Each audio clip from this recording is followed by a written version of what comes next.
Hey, good morning, guys. JT back again, back in the record room, and it is Tuesday. So this will be 5 records for my new Vinyl Buys Tuesday. And first of all, I do want to give a shout out to a really cool channel. I've been watching him a lot lately, and that is Low Budget Vinyl Channel. And he's on the West Coast. He's out California way, NorCal, and what's really great about him, he just lets it fly. He's so much fun. He's a great guitar player. And besides that, he knows both of my nephews, Jared Klein and Toby Swope, both of their various bands. And they did shows together, Psychosomatic and this fella from Low Budget Vinyl Channel. So I highly recommend him. He's new. He's got a ton of energy and love his channel. And also Russ with Mama's Records is so very good. And I just watched the flip side with JC, his interview with Rachel the Music Man, and it was such a great interview. So JC, Josh is just fantastic. So let me go ahead and get started. Record number 1, and I have again 5 records. I'm going to show this one, and this is Pearl Jam. And I have had this. These are going to all be sealed records. This is 10, and this is the Brendan O'Brien remix. You have the complete album on this. This is sealed. I'm not ready to open this. When I listen to Pearl Jam, I listen to them live a lot in the car driving around town. And this is where Jeff Ament and Stone Gossard started rehearsing. And then they picked up... they joined up with Mike McCready, one of my guitar heroes. I love his playing. If you listen to him on Even Flow on this record, I mean, he just reminds me of Jimi Hendrix a lot. And he's so out there. He's such a great player. And, these guys also came from Green River and Mother Love Bone. And when tragically Andrew Wood died, I believe in 1990, that's when, Pearl Jam happened with that tragedy. So love this record. And also Dave Abruzzi, the original drummer, man, I just used to love his playing. He, left the band for certain reasons. And now they have the monster drummer, of course, for such a long time, Matt Cameron. Just amazing. Let me show you the tracks on this. Yeah, Pearl Jam 10. So stoked to have this. And I'm going to keep this sealed, like I said, for a while longer. Yeah. All right. And next up, I want to show, for the second record, I want to show Tool. Yeah, Opiate. And this is, this is really probably for fans, and I think their heaviest album.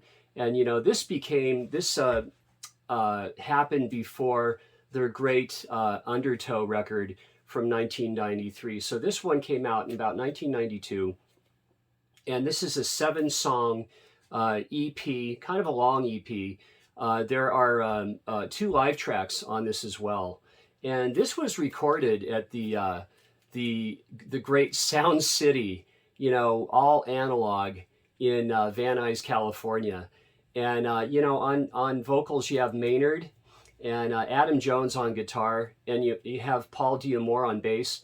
And what's really cool about his bass playing, if you hear it, he's really influenced by Chris Squire of Yes. And he will acknowledge that for sure. So you have a real heavy, stringy, kind of aggressive picking style in his bass playing. And if you go back, even listen to Roundabout from Yes, just listen to Chris Squire and you'll see what I'm saying. And then you have Danny Carey on drums. So Tool, Opiate, love this record. I'm going to keep this sealed. I had this on cassette. I still do. And that's how I really got into Opiate originally. All right, and next up from Chicago, Illinois, we have Alkaline Trio. And this band formed in 1996, but since 2001, there's Matt Skiba on vocals, Dan Andriano on bass guitar and vocals, and Derek Grant on drums. And I love this band. I mean, you might say a little bit emo, rock, definitely punk rock, but they have definite pop elements because their songwriting is so very good. And this record is very acoustic based. There are 2 new songs. They do a Violent Femmes cover on this one. And I just love Alkaline Trio. I always listen to them on CD a lot, you know, in the car. I just blast Alkaline Trio, you know, driving around town. Let me show you the tracks on this.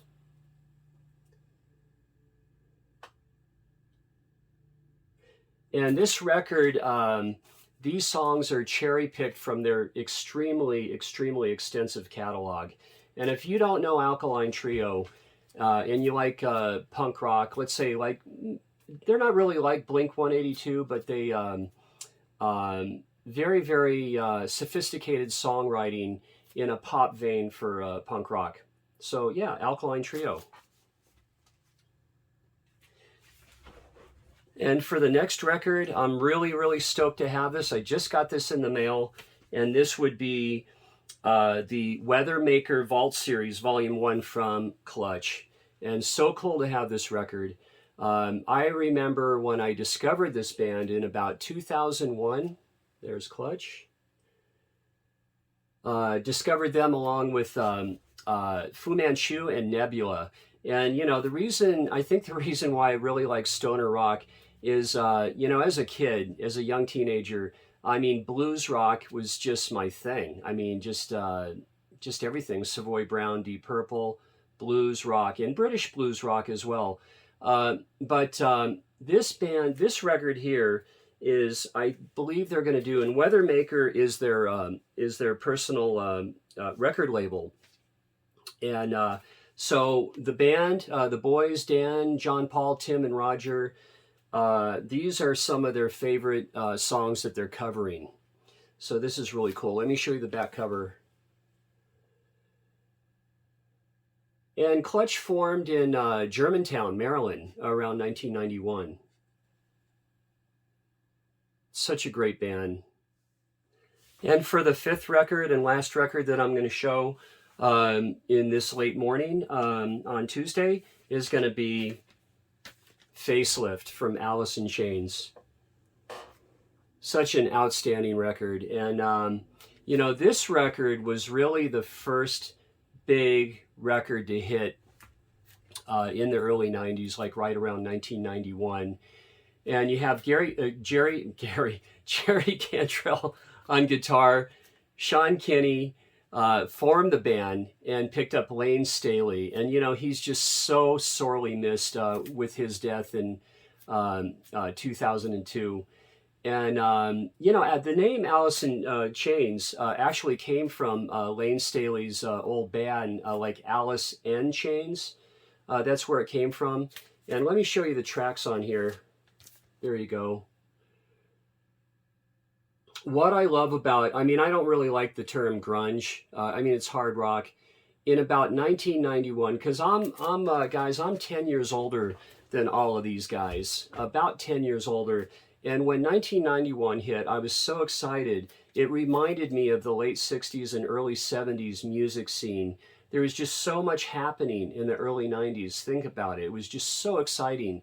There are all these bands that just picked up guitars and just started writing songs and playing. I mean, the list is endless. Pixies, Breeders, on and on and on. So it's just so exciting to have Alice in Chains, Pearl Jam, Nirvana, Mudhoney, on and on.